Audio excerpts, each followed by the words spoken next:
फिर इनकी जो फिलोसफिकल थीम थी, जो कि हमने अभी तक छेड़ी नहीं बट थोड़ा सा छेड़े, कि भाई स्टेट और रिलीजन का क्या रोल है। भाई इतना इंपॉर्टेंट चीज़, इसको यहाँ पे हम कवर कर रहे हैं क्योंकि सब समझते हुए आना बहुत ज़्यादा ज़रूरी था कि धर्म को और राजनीति को क्या साथ रखना चाहिए, क्या अलग रखना चाहिए, क्या इनकी यहाँ पे टिप्पणी थी। तो इन्होंने सबसे पहले खुले छूटे कह दिया कि भाई there should be a separation between state and church.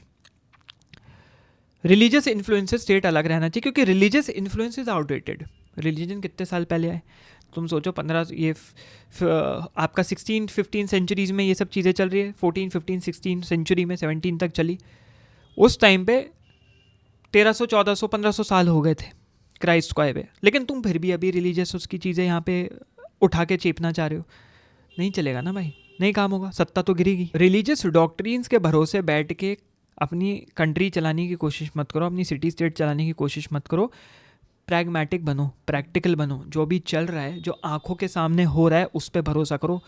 क्या हुआ या क्या होगा उससे मतलब नहीं होना चाहिए, जो अभी क्या हो रहा है उससे मतलब रखो ज़्यादा, वरना वहाँ सोते रह जाओगे, वहाँ रोते रह जाओगे। रिलीजन बुरा है, ज़रूर दूर रखना चाहिए, लेकिन रिलीजन एक हथियार की तरह भी काम आ सकता है, एक टूल की तरह भी काम आ सकता है। भाई समझ रहे हो, समझ रहे हो क्या हो रहा है यहाँ पे।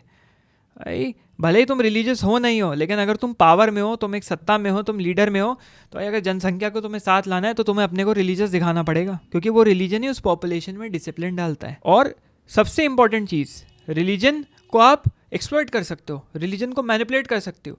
किताबी चीज़ें हैं, किसी ने आंखों से ना देखी है, ना जादू हो रहा है, किताबों में लिखा हुआ है, ऐसी एब्स्ट्रैक्ट लाइन्स है, कोई फॉर्मूला नहीं है, तो बोल दो कुछ भी, घुमा फिरा को लिख देंगे। हाँ भाई, जनता को कुछ बोल देंगे, जनता भाई यार ये मौन हो गई, आपके जैसे वो बांसुरी बजा रहा है और पीछे सारे चूहे चलते जा रहे हैं, और वो क्लिफ के किनारे पे खड़ा हो गया और सारे चूहे नीचे गिरते चले गए। वही काम करना है बस, मैनिपुलेशन का गेम है। भले ही तुम रिलीजियस हो नहीं हो, तुम उन बिलीफ सिस्टम पे मानो नहीं मानो। और कैथोलिक चर्च का तो उन्होंने क्रिटिसिज्म दिया ही कि इनकी वजह से इटली में डिवीजन इतना हुआ है क्योंकि ये उंगलबाजी कर रहे हैं। अगर ये अपने चर्च तक रहे तो इनको कोई ज़रूरत नहीं है यहाँ पढ़ने की। भाई तुम अपनी किताब पे रहो जो आउटडेटेड है, यहाँ मत पढ़ो जो बहुत प्रैक्टिकल चीज़ें हैं, यहाँ हम संभाल लेंगे, तुम्हें यहाँ पे पढ़ने की ज़रूरत नहीं है। जो चर्च ने ज़्यादा पावर अपनी लगानी शुरू कर दी है ना, उससे क्या हुआ है, स्ट्रॉन्ग और सेंट्रलाइज स्टेट नहीं बन रहे हैं। उससे क्या हो रहा है, इटली बिखरता जा रहा है, और इटली बिखर रहा है उस वजह से आने वाले लोग हमारे ऊपर वार कर रहे हैं। तभी तो ऑटो वन बिस्मार्क बहुत ज़्यादा इन्फ्लुएंस है इनसे। क्यों? क्योंकि इन्होंने यही कहा कि भाई जैसे जर्मनी बट रहा है वैसे ही एक टाइम पे इटली बट रहा था, और एक बंदा था निकोलो माकियावेली जिसने इसको संभालने की कोशिश करी। रिलीजन ज़रूरी तो है सोसाइटी को और जनता को जोड़ने के लिए, लेकिन रिलीजन गाइडिंग लाइट नहीं होना चाहिए। ये नहीं होना चाहिए कि ज़रूरत है आपको पॉलिटिकल लीडर्स की, ज़रूरत है आपको इंटेलिजेंट लीडर्स की, ज़रूरत ऐसे लोगों की जिनको पता है फॉरेन अफेयर्स के बारे में, फाइनेंस के बारे में, वॉर्स के बारे में, वॉरफेयर के बारे में, पॉलिटिकल इस्टेब्लिशमेंट के बारे में, जिनको पता होना चाहिए। वो नहीं है, सब रिलीजियस लोग आके बैठ गए हैं। क्यों? क्योंकि भाई सोशल कंट्रोल के लिए रिलीजन ज़रूरी तो है, लेकिन भाई इतना भी हाथ से मत निकाल दो कि उनको पता ही नहीं, जब हम बात करें वॉरफेयर की, उनको पता ही नहीं मिलिट्री स्ट्रैटेजी के बारे में, उनको पॉलिटिक्स का पी भी नहीं आता। इन्होंने हिस्टोरिकल एग्जाम्पल्स लिए, रोम का तो लिया ही, जूलियस सीजर जैसे लोगों का लिया ही, और यहाँ पे मोजेस का भी एग्जाम्पल लिया कि भाई देखो जूस जब पावर में आए उन्होंने पूरी दुनिया के ऊपर कब्जा कर लिया, और पावर को क्यों चिढ़ते हैं बाकी अब्राहमिक रिलीजन्स? जूस से इसलिए चिढ़ते हैं क्योंकि juice where always very powerful, right. उनके पास इंटेलेक्चुअल स्किल्स थी, जो हमने सिगमंड फ्रॉइड के लेक्चर में पढ़ाई कि वो ज़्यादातर नोबेल प्राइज़ भी लेके जा रहे थे जर्मनी में। साइंटिस्ट सारे जूस ज़्यादातर, है ना, इंटेलेक्चुअली साउंड, फाइनेंशियली साउंड, गणित उनकी स्ट्रॉन्ग, विज्ञान उनका स्ट्रॉन्ग, फिलॉसफी उनकी स्ट्रॉन्ग। तो यहाँ पे इनको जो है भाई मिर्ची लगने लग गई, और ये आज से इनकी हिस्ट्री थी, दे वे वेरी फिलोसफिकल, क्योंकि मोजेस ने अपने लोग ही ऐसे बनाए थे।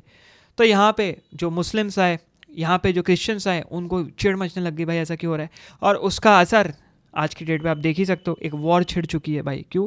क्योंकि एक पर्टिकुलर क्लास या पर्टिकुलर रिलीजियस सेगमेंट ऊपर निकलता है तो बाकी रिलीजन्स पूरी कोशिश करेंगे उसको नीचे लाने की, बराबर करने की। Not to hate anyone, but that is what the reality actually is. तो रियलिटी से भाग के कोई फ़ायदा नहीं है भाई। लॉयल्टी लाने के लिए, लोगों के अंदर कहीं ना कहीं एथिक्स लाने के लिए रिलीजन सही है, बट रिलीजन गलत तब हो जाता है जब वो डायरेक्ट पावर में आ जाता है या सरकार को बताता है कि तुम्हें कैसे रूल्स बनाने हैं, तब तो बहुत बड़ी गड़बड़ वाली बात है। और फिर उन्होंने आखिरी में बात करी सेकुलर लीडरशिप के ऊपर कि भाई अगर कोई अच्छा लीडर आ रहा है तो वो सेकुलर होना चाहिए, ये नहीं एक पर्टिकुलर रिलीजन के तरफ उसका ज़्यादा बायसनेस है कि भाई हम तो इसी रिलीजन को सपोर्ट करते हैं, हम तो इसी रिलीजन से आए, बाकी सब रिलीजन गए तेल लेना। नहीं भाई, सेकुलर होना चाहिए, वरना स्टेट आपका गिरेगा, आपकी इकोनॉमी गिरेगी, आपकी कंट्री गिरेगी, सब कुछ डूबने की कगार पे आ जाएगा। तो आपको वो बिल्कुल भी नहीं करना है। आपको आपको आपको रूथलेस बनना है, भले ही वो आपके रिलीजियस टीचिंग्स के विरोध चला जाए, लेकिन आपको अपनी कंट्री को टॉप बनाना है, आपको अपनी सिटी स्टेट को टॉप बनाना है। तो भाई साहब, अगर ये वीडियो अच्छा लगा तो यहाँ पे या यहाँ पे कहीं पे भी जाओ और ये पूरा लेक्चर देखो, जिससे पूरी इन्फॉर्मेशन मिल सके। इंतज़ार क्या कर रहे हो, अभी जाओ।